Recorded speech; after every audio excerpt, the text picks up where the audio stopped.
What was said after the shortest Cincinnati Open final ever, where Andy Murray beat Novak Djokovic? The Serb and Scot first played one another at the Madrid Open in 2006, when Djokovic got the better of Murray in 3 sets to book his place in the quarterfinals.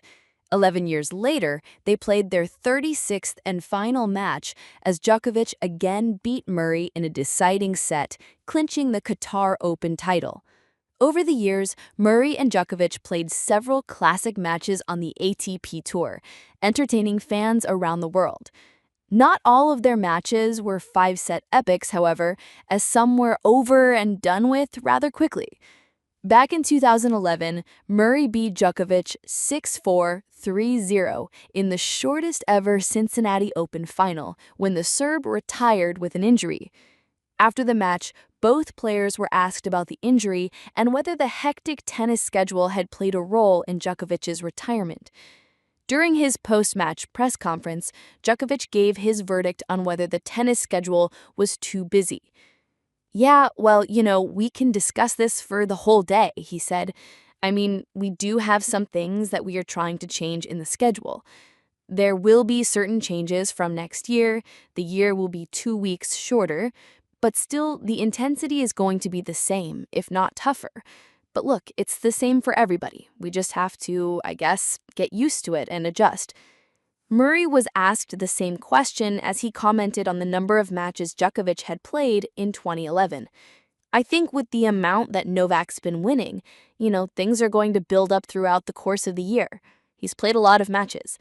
I've had a few niggles throughout the year and had a few niggles this week as well. It just kind of happens. In tennis, it's an 11-month year, and that'll probably be the only match that Novak pulls out of in the whole year. But you play most of the year not feeling perfect.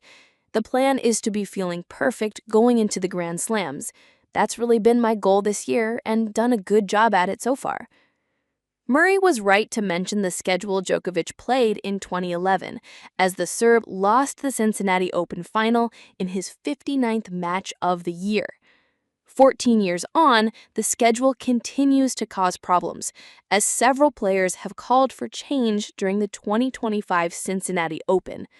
Before the tournament even began, Carlos Alcaraz shared his thoughts on the tennis calendar, outlining what he wants to see changed.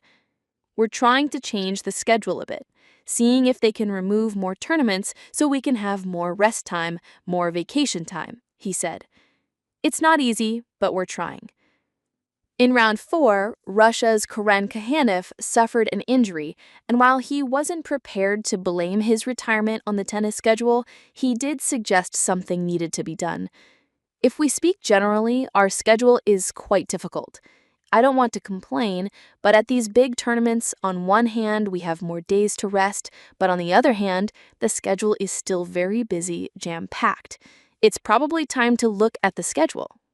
The powers that be have been aware of the problems with the tennis schedule for over a decade now, but still nothing seems to change. As is so often the case, you worry it will take a big injury to one of the sport's biggest names before the tour takes action. It remains to be seen whether Alcaraz and Khachanov's words have a positive impact, but it will certainly be something to look out for over the coming years.